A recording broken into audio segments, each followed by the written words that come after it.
नमस्कार। आजको टपिक छ विश्व स्वत तिम्रो हुनेछ। विश्वमा सबैभन्दा लामो समय कुन हो थाहा छ? विचार र कार्यबीचको ढिलाइ।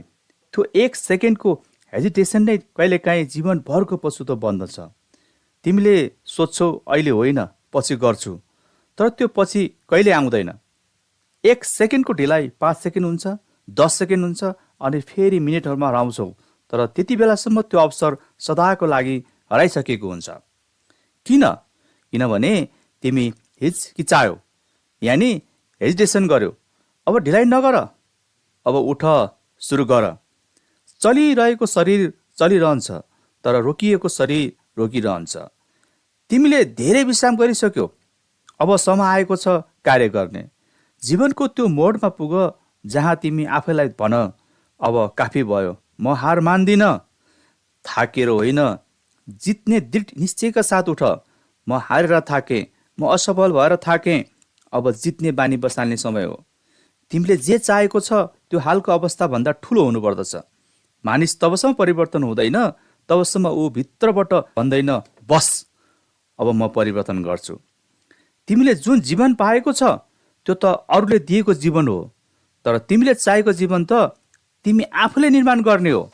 तिमीले 120% दिने निर्णय गर र हरेक दिन ऐनामा आफैसँग भन, म हेर्न चाहन्छु मेरो जीवन कस्तो हुन्थ्यो म यदि साँच्चै आफ्नो सम्पूर्ण प्रयास गर्थेँ भने। योजना बनाऊ सजिलो हुन्छ, तर योजना कार्यान्वयन गर्न त्यहीँबाट सफलताको यात्रा सुरु हुन्छ। थकाइ, डर वा असहजता यी त बहाना मात्र हुन्। यदि तिमीले काम नगरेर बस्यौ भने तिमीले केवल आफूलाई होइन, तिम्रा परिवार, साथी, टिम सबैलाई धोका दिएको छौ। जीवन तिम्रो हो, त्यसको जिम्मेवारी पनि तिमीले नै लिनुपर्छ। समयको मालिक बन, दैनिक अनुशासन कायम गर। शक्ति दिनको सुरुवात हुन्छ र सफलताको डिएनए तिम्रो दैनिक बानीभित्र लुकेको हुन्छ। रुटिन बनाऊ, सक्छौ भने 3 बजे उठ, नसके बिहान 5 बजे उठ। त्यो अनुशासनमा रह र कहिले थाक्यो भने सम्झ, सफलता बानीमा हुन्छ, बाहनामा होइन। अब सपना देख्ने होइन, कार्यान्वयन गर्ने समय हो। आइतबार के गर्ने, सोमबार के गर्ने, स्पष्ट योजना बनाऊ र हरेक दिन त्यसमा काम गर।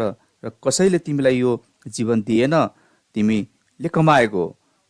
तिमीले मेहनत गरेर आफ्नो बाटो बनाएको हो र सफल कोड कडा परिश्रम र निरन्तरता हो।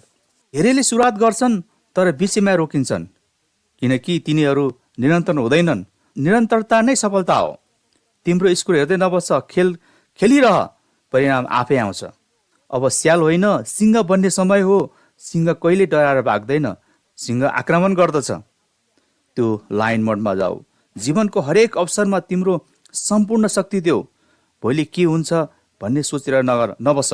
आजको अवसर सम्हाल, भोलि आफै राम्रो हुनेछ। यदि तिमीले त्यही गल्ती दोहोऱ्याउँछौ, वर्षौँ जस्तै योजना बनायौ तर बिचमै छोड्यौ, त्यो जीवन फेरि उठिरहनेछ। साँचो परिवर्तन त तब हुन्छ जब तिमीले कार्य सुरु गर्छौ, बहानालाई होइन, अनुशासनलाई रोजौ। सफलता सहज प्राप्त हुँदैन, त्यो पसिना, रगतमा, आँसुमा लेखिएको हुन्छ। सर्टकट केही छैन, तिमीले मेहनत गर्नै पर्छ, त्यो नै साँचो बाटो हो। तिमी नै आफ्नो सबैभन्दा ठुलो बाधक हो। कसैले तिमीलाई रोक्दैन, तिमीले नै आफूलाई रोक्छौ। आज ऐनामा हेर, भन्नु, अब म आफै रोक्दिन। कुनै बहाना होइन, केवल कार्य। निर्णय लिनु, आजदेखि सुरु गर्छु र 365 दिन पछाडि फर्केर हेर्दा भन, त्यो दिन नै मेरो जीवनको परिवर्तन भएको दिन थियो। जीवन सजिलो छैन तर अर्थपूर्ण छ। आसान विकल्प रोज्नेले कडा जीवन पाउँदछ, तर कठिन विकल्प रोज्नेले सजिलो जीवन पाउँदछ। त्यसैले उठ, थकाइ भए पनि गर, नभए पनि गर, किनकि अन्तमा त्यो नै तिमीलाई गौरवपूर्ण जीवनतिर लैजान्छ। तिमी नै आफ्नो प्रतिस्पर्धी छौ र जब तिमीले आफूलाई जित्छौ, विश्व तिम्रो हुनेछ। Thank you. तपाईँले यो भिडियो हेरिदिनु भएकोमा तपाईँलाई यो भिडियो कस्तो लाग्यो हजुरको महत्त्वपूर्ण सुझाव कमेन्टमा राखिदिनु होला। साथै यो भिडियोलाई लाइक र सब्सक्राइब पनि गरिदिनु होला भन्दै आजलाई बिदा हुन्छु। हस्त, नमस्ते।